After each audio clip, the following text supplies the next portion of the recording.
Hello everyone, आज हम पढ़ने जा रहे हैं हमारे 7th स्टैंडर्ड का 4th chapter of history, that is Maharashtra before the times of Shivaji Maharaj. यानी कि हमने पीछे भी देखा कि मतलब India before the time of Shivaji Maharaj किस तरह था। अब देखेंगे महाराष्ट्र किस तरह था जब शिवाजी नहीं थे। उस समय कौन कौन से शासकों ने राज किया, किस तरह चलाया, वर्करी मूवमेंट और बाकी सब हम पढ़ेंगे इस चैप्टर में। At the beginning of 17th century CE, most of the territory in Maharashtra was under the control of Nizam Shah of Ahmednagar and Adil Shah of Bijapur. यानी कि जब 17th century स्टार्ट हुआ तब बहुत सारे जो रूलर्स थे उसमें से जो मतलब निज़ाम शाह और अहमदनगर का और आदिल शाह ऑफ बीजापुर, इन्होंने महाराष्ट्र के जो टेरिटरी था, जो कुछ लैंड को अपने कंट्रोल में कर रखा था और वहाँ पर राज चलाते थे जब शिवाजी नहीं थे। उसके पहले the Mughals and had enter Khandesh, यानी कि मुगल्स वहाँ पर पहले ही एंटर हो चुके थे। कहाँ पर? खानदेश में, महाराष्ट्र में खानदेश पर मुगल्स पहले ही एंटर हो चुके थे। Their objective was to expand their power in the south, यानी कि उनका ऑब्जेक्टिव यानी कि उनका उद्देश्य था कि हम अपना जो पावर है जो हम चलाते आए हैं, अपना पावर हम पूरे साउथ में एक्सपांड करें, पूरा फैला दे कि चारों ओर कि हमारा ही राज हो। Who had come from Africa along the coastline of Konkan, यानी कि वो there were settlements of Siddhi people who had come from Africa along the coastline of Konkan, यानी कि वहाँ पर साउथ में जो सिद्धि पीपल्स थे वो अफ्रीका से आए थे। कहाँ पर? कोंकण के कोस्टलाइन के पास, और वहाँ पर रहते थे। The competition and conflict among the Portuguese, the British, the French and the Dutch who had come from Europe was getting intense during this period, यानी कि जो फ्रांस थे, डच थे और वो मुगल्स और जो बाकी लोग थे, ब्रिटिश, पोर्टुगीज, ये सब लोग मिलकर ये चाहते थे कि हम कितने से ज़्यादा से ज़्यादा अपना जो कंट्रोल है, अपना पावर पूरे इंडिया में ला सके। इसलिए वो अपने जो ब्रिटिश लोग, पोर्टुगीज लोग, डच से ऐसे कन्फ्लिक्ट, लड़ाई किया करते थे कि हम वो अपने जो पावर को एक्सपांड करना चाहते थे कि खाली मेरा राज हो और पोर्टुगीज, ब्रिटिश कोई राज ना कर सके। डच का ऐसा मानना था, ब्रिटिश का ऐसा मानना था, मतलब सब लोग ऐसा मानना करते थे कि खाली मेरा राज हो और कोई इस पर राज ना कर सके, खाली पूरे इंडिया पर कंट्रोल सिर्फ मेरा हो। There was stiff competition among them to capture the markets for trade, यानी कि उनके बीच में बहुत झगड़ा हुआ करता था, बहुत दुश्मनी हुआ करती थी। वो कंपटीशन क्या करते थे कि हम ज़्यादा से ज़्यादा जो ट्रेड का मार्केट है अपने अंडर में लाएंगे, हम इंडिया को ज़्यादा मतलब ज़्यादा ट्रेड, मतलब पूरे हमारा जो इंडिया का मार्केट था वो उन पर कब्जा करना चाहते थे, क्योंकि अगर वो उन पर कब्जा कर लेते तो हमारे इंडिया पर कब्जा करना उनके लिए बहुत आसान हो जाता था। इसलिए वो चाहते थे कि जो इंडिया पूरा मार्केट है वो हम अपने कंट्रोल में लाएंगे, वो ऐसा माना करते थे। The Portuguese had already established their rule in Goa and Vasai on the western coastline। जो पोर्टुगीज थे उन्होंने जो अपना जो उनका साम्राज्य था, उनका पावर था, उन्होंने गोवा के कोस्टलाइन में जो वेस्टर्न जो हमारा गोवा वेस्टर्न साइड में पड़ता है, वहाँ के कोस्टलाइन पर उन्होंने अपना जो पावर को स्टैब्लिश कर रखा था, अपने पावर को उन्होंने स्टैब्लिश कर रखा था। The British, the Dutch and the French had founded an entry through the medium of trading companies by setting up factories, यानी कि जो डच थे और फ्रांच थे, ये इंडिया में किस तरह आए? डच और फ्रांच इंडिया में इस तरह आए कि उन्होंने ना जो उनका फैक्ट्रीज था, जो उनका ट्रेड था, वो इंडिया में ज़्यादा दिया करते थे और देते धीरे धीरे वो इंडिया के जो उनका कंपनीज था, इंडस्ट्रीज, वहाँ पर फॉर्म करने लगे और वहाँ पर धीरे धीरे कर उन्होंने अपना शासन बना लिया। धीरे कर उन्होंने अपना ट्रेड के माध्यम से वो लेते देते थे, जो उनका सामान था, फैक्ट्रीज था। अब उन्होंने एक बार सोचा कि हम यहाँ पर इंडिया में फैक्ट्री डालेंगे, तो फैक्ट्री डालते उन्होंने पूरे जो इंडिया का जो ट्रेडिंग सिस्टम था उसको कैप्चर कर लिया। All these companies assess the strength of the other powers, kept themselves safe and tried to dominate as much as possible। यानी कि वो लोग थे प्रोस्टिजियस डच, ये सब धीरे धीरे करके पूरे इंडिया के जो ट्रेड मार्केट उस पर धीरे धीरे कर कर कब्जा करने लगे। और फिर भी जो इंडियन पावर्स थे उन्होंने कुछ उनको रोका भी, पर वो उतना उनका पॉसिबल नहीं हो सका कि वो उनको रोक सके, क्योंकि वो अपना जो मनमानी करते थे वो धीरे धीरे करके पूरे इंडिया में चला रहे थे। The conflict had created instability and insecurity in Maharashtra. और इसी के चलते डच लड़ाई कर रहा था, फ्रांस लड़ाई कर रहा था कि उनका trading system, marketing system India में उनका ज़्यादा हो, क्योंकि इंडिया में खनिज पाए जाते हैं, बहुत सारे मॉन्यूमेंट्स पाए जाते हैं, इसलिए सारे जो बाहर के पीपल्स थे यूरोप के वो इंडिया में आते थे। और उन्होंने धीरे धीरे कर कर पूरे इंडिया में इंस्टेबिलिटी और इनसिक्योरिटी, यानी कि इंडिया में मतलब लड़ाई झगड़ा शुरू करवा दिया। इनसिक्योरिटी यानी कोई भी सेफ नहीं था, इसलिए जो इंडिया का जो महाराष्ट्र में पूरा इंस्टेबल और इनसिक्योर हो चुका था। This different people from Europe were called Topkars on the basis of their customary header. यानी कि जो यूरोप लोग जो रहते, हम देखते कि जो यूरोप में रहते हैं वो लोग अक्सर अपने जो सर पर टोपी लगा के रखते थे, हेड गियर जिसको बोलते हैं हेड गियर, इसलिए उनको टोपकर्स कहा जाता है। जो बाहर से जो यूरोप से आते हैं उनको टोपकर्स कहा जाता है। It is necessary to get acquainted with the village mauja, यानी कि विलेज को मौजा भी कहा जाता है।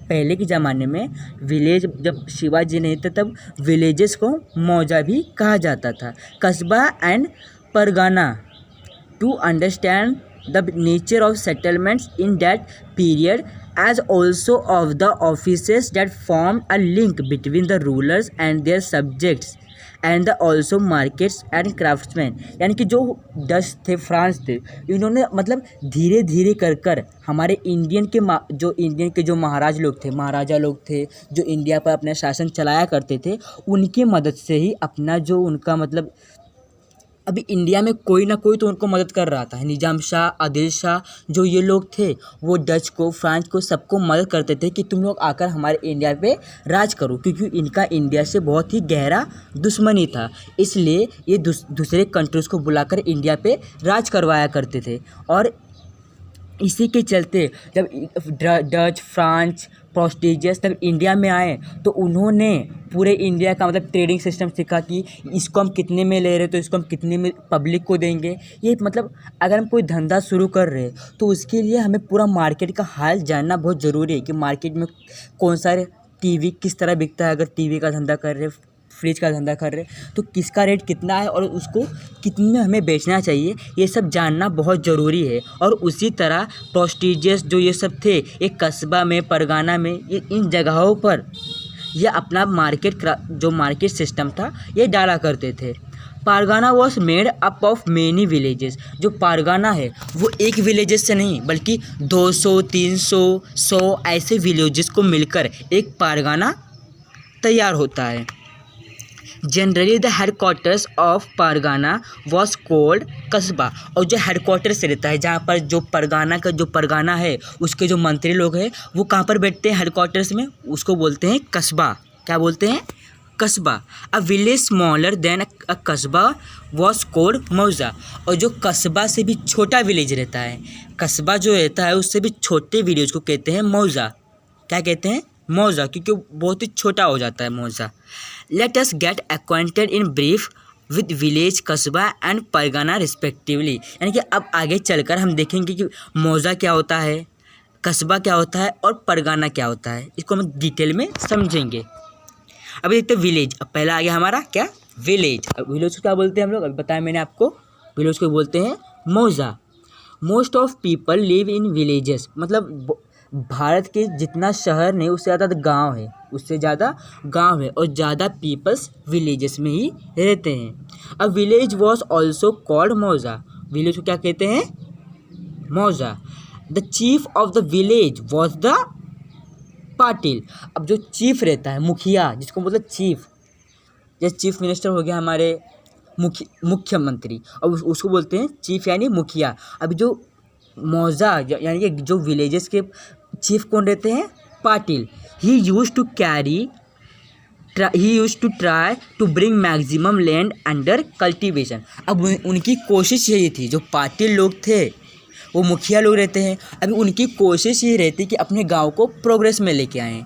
और अपने गांव को प्रोग्रेस में किस तरह लाएंगे वो, क्योंकि वहाँ पर ज़्यादा कल्टीवेशन होगा, ज़्यादा फूड्स ग्रो होंगे और सबके दुख कम होंगे, सबको एकदम भरपूर भोजन मिलेगा, तभी वो एकदम संपन्न मुखिया बन सकेंगे। When there was any dispute in village, the Patil resolved it and made peace। यानी कि कुछ भी गांव में झगड़ा लड़ाई होता है लैंड को लेकर, घर को लेकर, ज़मीन जायदाद को लेकर, तो उसको कौन सॉल्व करता है? पाटिल मुखिया उसको सॉल्व करता है। उनका काम ही ये होता है कि वो दूसरों की मदद करे और उनका जो प्रॉब्लम्स है उसका सॉल्यूशन निकाले। अब Kulkarni help the Patil in his work. अब कुलकर्णी कौन होता है? अब कुलकर्णी, अब देखते वो होता कौन है और वो पाटिल को उनके काम में किस तरह मदद करता है। The Kulkarni kept the record of the revenue that was collected. यानी कुलकर्णी उसका हिसाब रखता है जो हमारे लैंड का जो रेवेन्यू आता है, जो लैंड में कितना कल्टीवेशन हुआ, उसको हमने बेचा तो उसका हमें कितना प्रॉफिट हुआ, कितना नुकसान हुआ, उसका जो मतलब रिकॉर्ड होता है वो कौन कलेक्ट करता है? Kulkarni.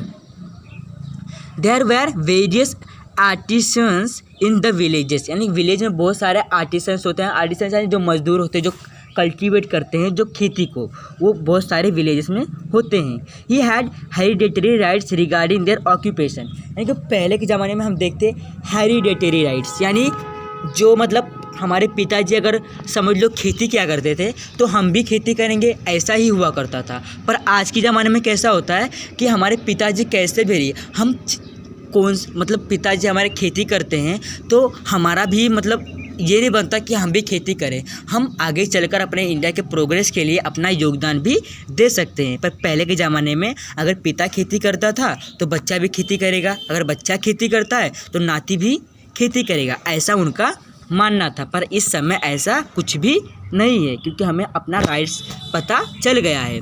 The peasants gave a share of their agriculture produce to all artisans for the service they rendered to the village community. यानी कि जब कल्टीवेशन हुआ करता था तो वो मुखिया के दायरे में, मतलब मुखिया मतलब जो पाटिल रहते हैं उनके दायरे में जो कल्टीवेशन हुआ करता था, और कल्टीवेशन में जो कितना भी उनका फूल आता था वो मुखिया खुद के पास रखता था, गवर्नमेंट के देता था, और आर्टिसंस को भी दिया करता था रेंट रेवेन्यू के हिसाब से। यानी कि उनको रेंट मतलब उनका जो उन्होंने जितना काम किया उसके हिसाब से उनको पैसा या फिर लैंड दिया करता था। यानी कि पहले के ज़माने में सब उनका कर्ज लैंड में ही चुकाया करते थे, ऐसा हुआ करता था। यानी और फिर उन्होंने उनको पैसे भी देते थे, यानी कुछ मुद्राएं। This share was also known as baluta, और इसी शेयर को बलूता भी कहा जाता है। यानी कि अगर तुम मेरा काम करोगे खेती में तो मैं तुम्हें कुछ उसका हिस्सा दूंगा, या खेत का हिस्सा दूंगा, नहीं तो उसमें जो मुझे फूड ग्रेन्स मिले उसमें से कुछ हिस्सा दूंगा। इसको हम बोलते हैं share as known as baluta shares. अभी तक कस्बा हमने क्या पढ़ा? अभी विलेजेस मौजा। अभी क्या पढ़ेंगे? कस्बा। विलेज में हमने क्या पढ़ा? पाटिल पढ़ा, कुलकर्णी का काम क्या होता है, पाटिल का काम क्या होता है। अभी देखेंगे कस्बा क्या होता है। अ कस्बा was like a big village. अब जो सबसे छोटा विलेज कौन होता है? मौजा, उसके बाद कस्बा, उसके बाद परगाना। अब जो कस्बा होता है वो बिग विलेज होता है, बहुत बड़ा विलेज शामिल होता है। It was usually the headquarters of pargana. यानी कि ये कस्बा जो होता है वो मतलब परगाना का मतलब परगाना किसको बोलते हैं? बहुत सारे गाँव जब मिलते हैं एक साथ तो उसको बोलते हैं परगाना, और परगाना का जो हेडक्वार्टर्स होता है उसको कस्बा बोला करते हैं। परगाना मतलब बहुत सारे गांव मिलकर एक परगाना बनाते हैं।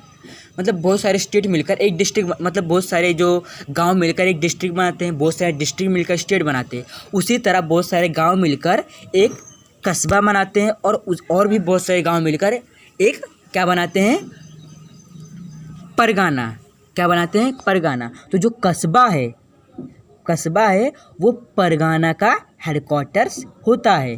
जैसे कि इंदापुर कस्बा ऑफ इंदापुर परगाना है। यानी कि जो इंदापुर में जो इंदापुर एक परगाना है उसमें बहुत सारे क्या है, विलेजेस हैं। तो उसका हेडक्वार्टर्स क्या है, इंदपुर कस्बा। और वाई परगाना जो है, एक वाई परगाना है, उसमें बहुत सारे विलेजेस है। अभी उसका क्या है, कस्बा, उसका कस्बा है वह कस्बा। Where the headquarters of those parganas, यानी कि जो परगान्स होते हैं उसमें जो काम करते हैं वो वहाँ पर आकर अपनी चर्चा करा करते हैं। Agriculture was the main occupation, यानी कि जो एग्रीकल्चर परगानास में बहुत ही मेन ऑक्यूपेशन रहता है, वो उससे ही अपना घर बार चलाया करते थे। There were skill artisans like carpenters, यानी कि वहाँ पर स्किल्स जो बहुत सारे आर्टिसंस होते हैं जो परगानास में, जैसे कि सब मजदूर हुआ करते थे, लकड़ी का काम करते थे, दूसरों का घर बनाते थे। ऐसे जो ब्लैक स्मिथ्स, यानी जो लोहार होते हैं उनको ब्लैक स्मिथ्स कहा जाता है, वो ऐसे बहुत सारे लोग कहाँ पे होते थे, कस्बा में। There was usually a market. अब मार्केट क्या कहते हैं, मार्केट मीन्स पैथ मीन्स मार्केट, यानी कि पैथ को ही मार्केट कहा जाता है। यहाँ पर कुछ अलग भाषा में लिखा है, उस समय के भाषा में उसको क्या कहते हैं, मार्केट। पैथ मीन्स मार्केट। एडजेसेंट टू कस्बा, यानी कि जो एक कस्बा होता है, मतलब एक गांव है, उसके पास में एक ना एक तो मतलब उसके पास एक पैथ होता है, एक मार्केट होता है। हम किसी भी गांव में जाएंगे, वहाँ पर हमें एक कस्बे के पास एक ना एक मार्केट दिखेगा। पर कोई गांव होते हैं जहाँ पर ऐसे मतलब मार्केट्स नहीं लगते, क्योंकि वो बहुत ही उतना डेवलप गांव नहीं रहता है, इसलिए वहाँ पर मार्केट्स नहीं लगते। पर जो कस्बा जो बहुत सारे विलेज को मिलकर एक कस्बा जो गांव बनता है, वहाँ पर एक मार्केट ज़रूर होता है। The seth and mahajan were the watandars of the peth, यानी जो सेठ और महाजन ये लोग बहुत बड़े लोग रहते हैं गांव में।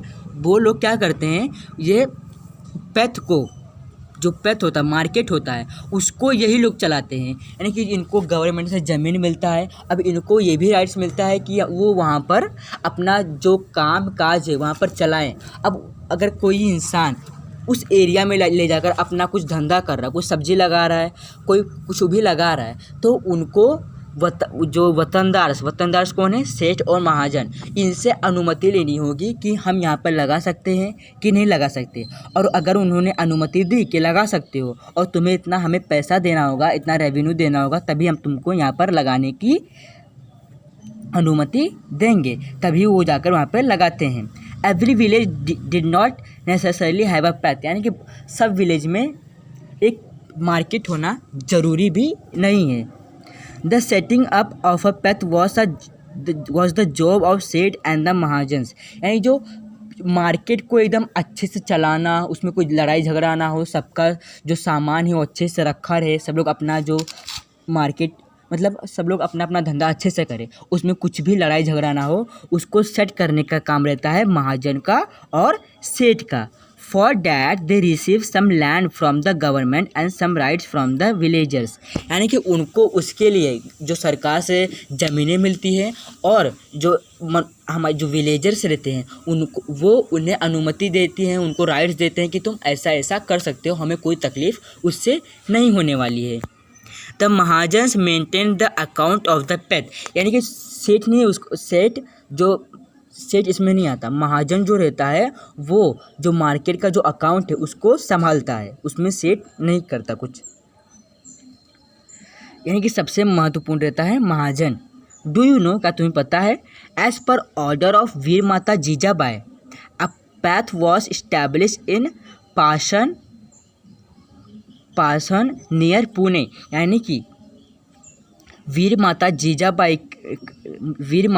जो जीजाबाई थी उन्होंने एक मार्केट बनवाया था। एक मार्केट का मतलब जैसे कि वतनदास जो थे महाजन और सेठ, उन्होंने अपना बनाया था पैथ मार्केट, और उसी तरह वीर माता जीजाबाई ने भी एक मार्केट बनवाया था। उसका क्या नाम था, इट वॉज कॉल्ड जीजापुर।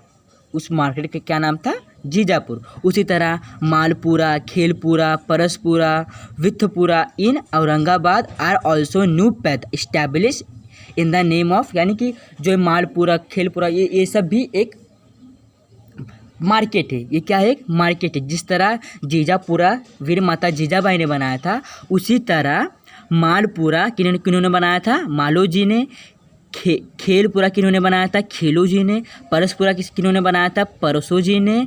वित्थपुरा किसने बनाया था, वित्थो जी ने। इन्होंने अपना अपना, जैसे वीर माता जीजाबाई ने अपना मार्केट बनवाया था, उसी तरह इन लोगों ने भी अपना अपना मार्केट बनवाया था। और एक चीज़ याद रखना, विट्ठो जी और मालो जी ये दोनों एक ब्रदर्स थे। Shivpur adjacent of Khed was the peth establish in the name of Shivaji Maharaj. और जो शिवपुर था, शिवापुर, वो किसने बनवाया था, मतलब किसने इस्टेब्लिश किया था, शिवाजी महाराज ने। यानी कि सभी लोगों ने अपना अपना मार्केट बनवाया था ताकि वहाँ पर वो अपना रूल चला सके और वहाँ पर कोई भी लड़ाई झगड़ा ना हो उसको भी देख सके। लेट्स लर्न, अभी हम पढ़ते हैं। The words budruk and khurd are used to show that the two villages are different. The original two is Budruk and the new one is Khurud. For example, Wadgaon Budruk and Wadgaon Khurud. यानी कि ऐसा हम बहुत सारी जगह देखते हैं कि जिनका नाम सेम होता है, और जो नाम सेम होता है, श्रीनगर एक थाने में और एक श्रीनगर कैपिटल है किसका, कश्मीर का, जो कश्मीर का श्रीनगर, वो मतलब जो ऐसे अगर दो दो जगह रहते हैं तो जो पहला वाला, जो एकदम पुराना वाला रहता है, उसको कहते हैं बुद्रुक, और जो नया वाला बनता है उसको कहते हैं खुरुद। जैसे कि वडगांव बुद्रुक, एक पहला वडगांव बना था, उसके बाद वडगांव एक और बना, उसको बोलते हैं Khurud.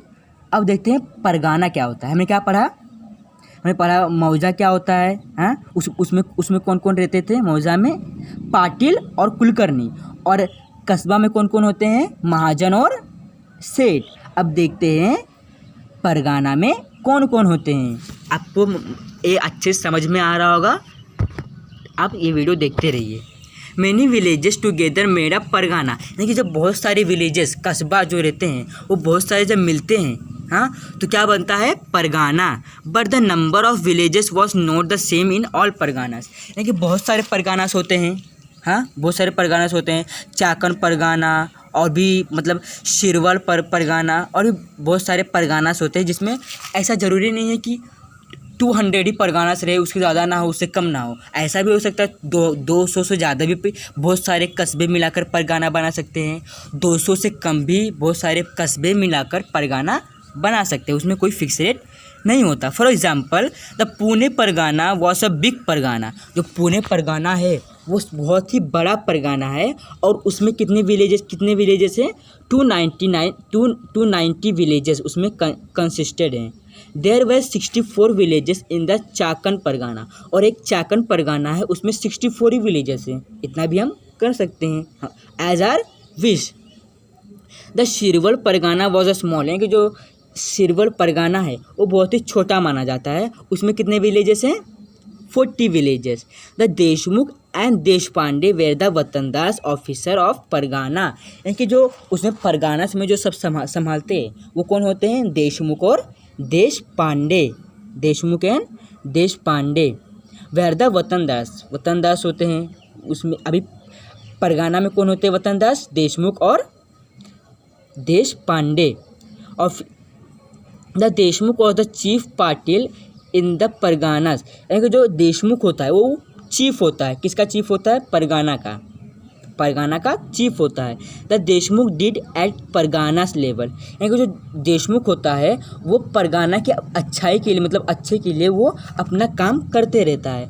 What Patil did the village level at, जो पाटिल क्या करता था, पाटिल जो मतलब विलेज के लिए सब अच्छा करता था, सब लोग कल्टीवेट कर सके, उसी तरह ये देशमुख भी किया करता है अपने एडमिनिस्ट्रेशन में।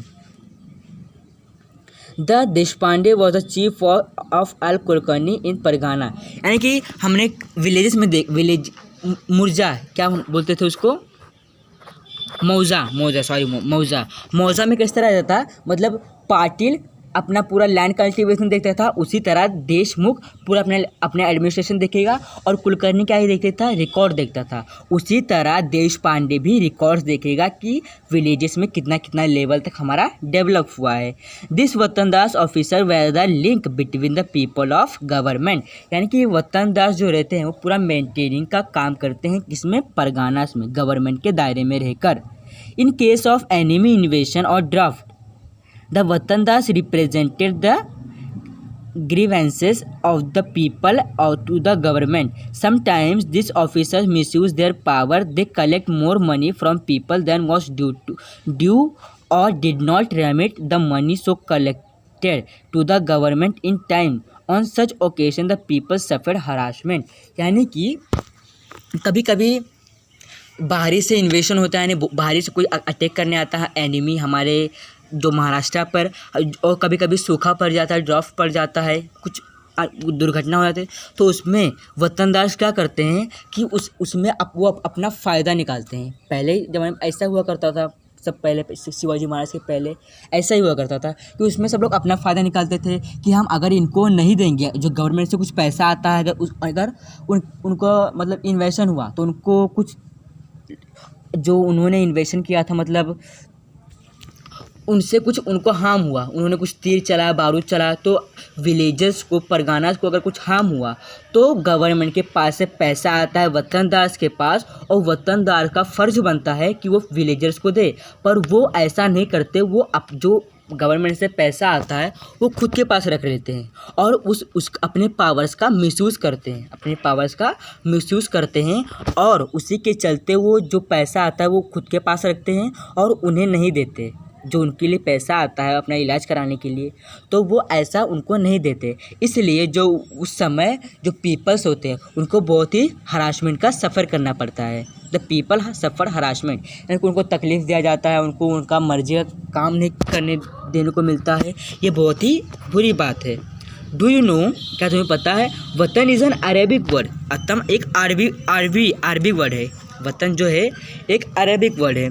इन Maharashtra it is use to refer hereditary land for which the holder does not have to pay revenue. यानी कि ये जो वर्ड महाराष्ट्र में ऐसे क्या होता है, एक हेरिडेटरी होता है, मतलब खेती जो चलती रहती है, उसमें जो होता है सरकार से तरफ से पैसा आता है, उसमें जो मतलब किसी को भी कुछ रेवेन्यू, अगर किसी का खानदानी हेरिडेटरी, जो इधर लिखा है हेरिडेटरी लैंड, जो खानदानी परंपरा चलते आ रहा है उनका लैंड, उसके लिए उनको कोई रेवेन्यू देना नहीं पड़ता था, पर फिर भी वतनदार उनसे लिया करते थे क्योंकि वो खुद का फ़ायदा उसमें देखा करते थे।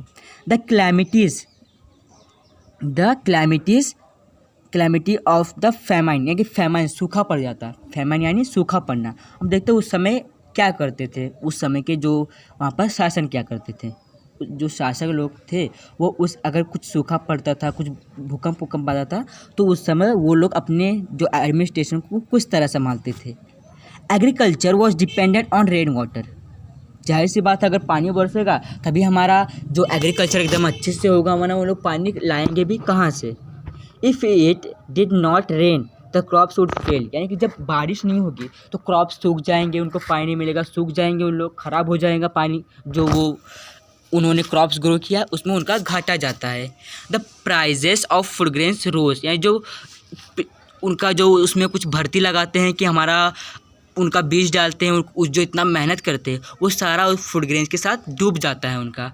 It becomes difficult for people to get food grains and other thing, और अगर उनका खेती अच्छे से नहीं हो रहा है तो वो फूड ग्रेन्स उनको नहीं मिलता, जो उनका और भी दूसरा काम हो नहीं पाता। अगर उनको फूड ग्रेन्स मिलेगा तो अगर वो खा भी पाएंगे और उसको बेचकर वो दूसरा भी ले सकते हैं, वहीं दूसरों से कुछ और भी ले सकते हैं, वो ऐसा मतलब बार्टर सिस्टम को लेकर वो ले सकते हैं वो। देयर वॉज नो फॉर्डर, यानी कि there was no fodder for the cattle, यानी कि फॉर्डर यानी चारा, कैटल्स के लिए चारा भी नहीं मिल पाता उस समय। वाटर बिकम्स स्कैर्स, यानी जो वाटर होता है वो भी वहाँ पर सूखा वाटर भी उनको नहीं, मतलब वाटर बिकम्स स्कैर्स, वाटर की कमी भी होती है, इसलिए ऐसा सब होता है। अगर उनको पानी मिलता तो फूड ग्रेन्स अच्छे से होता, फूड ग्रेन्स अच्छे से होता तो खाते पीते और बार्टर सिस्टम भी चला सकते थे। It become difficult for people to live in the villages, यानी कि वो बहुत ही डिफ़िकल्ट हो जाता है पीपल्स के लिए कि वो उस विलेज में रह सके और कोई दूसरा काम करे। They were force to leave the villages, यानी कि अगर उनको खाना पानी नहीं मिल रहा है, वो रह नहीं पा रहे अच्छे से, उनको खुशी नहीं मिल पा रही है, तो वो वहाँ रहकर भी क्या करेंगे, इसलिए उनको फोर्स हो जाता है, मतलब उनको बहुत ही तकलीफ़ के कारण उस विलेज को छोड़ना पड़ता है और उस विलेज को वो छोड़ देते हैं और कहीं और जाके सेटल होते हैं।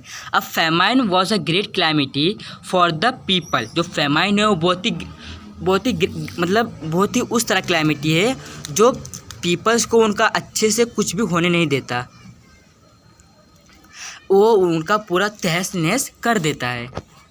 अ great famine occur in Maharashtra in 1630, यानी कि महाराष्ट्र में एक समय ऐसा भी आया था जब 1630 में एक बहुत ही बड़ा फेमाइन आया था, मतलब बहुत ही ज़्यादा सूखा पड़ गया था। People were greatly distress due to this famine, यानी जो पीपल्स थे वो बहुत ही तकलीफ़ में आ गए थे, बहुत ही उस तरह से आ गए थे उस समय, उस फेमिन के कारण, उस सूखेपन के कारण। It has been describe in this word, यानी कि उस समय वो अपनी कैसे बोला करते थे, मतलब बहुत ही उनका इतना दुख समय आया था, बहुत ही ज़्यादा दुख समय आ गया था कि उन्होंने एक वो भी बना डाला। Peoples were ready to sell themself for a piece of bhakri, यानी कि जो इंसान थे वो खाने के लिए, पानी के लिए, एक छोटे से भाकरी के लिए, एक पीस के लिए वो खुद को बेचने के लिए तैयार थे। मतलब वो कहते थे कि मैं तुम्हारी जीवन भर गुलामी करूँगा अगर तुमने मुझे एक छोटा सा भाकरी दे दिया। मतलब उस समय इतना कठिन समय आ गया था। But there was nobody to buy them, पर उन्हें खरीदने के लिए, उन्हें कुछ भी देने के लिए उस समय कोई भी नहीं था। इतना बुरा कंडीशन आ गया था उस समय। There was such scarcity of food grains, क्योंकि एक छोटे से भाकरी के लिए उन लोग इतना मतलब पल पर मर रहे थे। Entire family was were destroyed, cattles and farm animals died. ये पूरा एंटायर फैमिली, जो उनका फैमिली था एंटायर, वो पूरा मतलब पूरा ख़त्म हो जाता, डिस्ट्रॉय हो जाता था। और जो एनिमल्स रहते थे, जो कैटल्स रहते थे, वो भी उसी के कारण, अगर जो कैटल्स, जो अगर मनुष्य मर गए तो उनको चारा पानी कौन देता होगा, इसलिए धीरे धीरे कर वो सारे एनिमल्स भी मर गए। एग्रीकल्चर वॉज डिवेस्टेटेड, जो एग्रीकल्चर था वो भी पूरा सूखा पड़ गया, एकदम पूरा बीज जो उन्होंने बीज बोया था वो पूरा एकदम सूखा पड़ गया। और financial transaction came to the standstill people, यानी कि जो पूरा वो एक खड़े भी नहीं हो पाए, इसलिए उन्होंने मतलब उसका सामना ना कर पाए, इसलिए उन्होंने पूरा धीरे धीरे करके पूरा समाप्त हो गया। People had to wander the faraway region in search of livelihood, और जो वो अगर उन्होंने देखा कि कुछ लोग मर रहे हैं खाना पानी की वजह से, इसलिए उन्होंने धीरे धीरे जो छोड़ते गए जहाँ पर वो रहते थे और खाने की तलाश में, रहने की तलाश में वो कहीं ना कहीं घूमा करते थे कि हमें खाना पानी मिल सके। It was a great challenge to bring back to the normality, यानी कि ये बहुत ही कठिन समय था कि वो वापस पानी को या फिर अपने पुराने जीवन को वापस ला सके। The devastated life of the people, और उसी चलते पूरा लाइफ का जो पीपल्स का लाइफ था वो पूरा ख़त्म हो गया। पीपल्स का जो उस समय महाराष्ट्र में लाइफ था वो पूरा ख़त्म हो गया, क्योंकि पानी के कारण, रेड वाटर के ही कारण। अभी हमने यहाँ पर अपना पहला वीडियो अपलोड किया था, अभी हम आगे चलकर अपना दूसरा वीडियो अपलोड करेंगे जिसमें कि हम आगे सेकेंड पार्ट पढ़ेंगे। थैंक्स फॉर वॉचिंग वीडियो, और अगला वीडियो में अपलोड ही करूँगा, वो भी आप देख लीजिएगा। अगर आपको पूरा समझ में आया होगा परगाना, कस्बा, मौजा, तो कमेंट बॉक्स में लिखकर ज़रूर बताइएगा।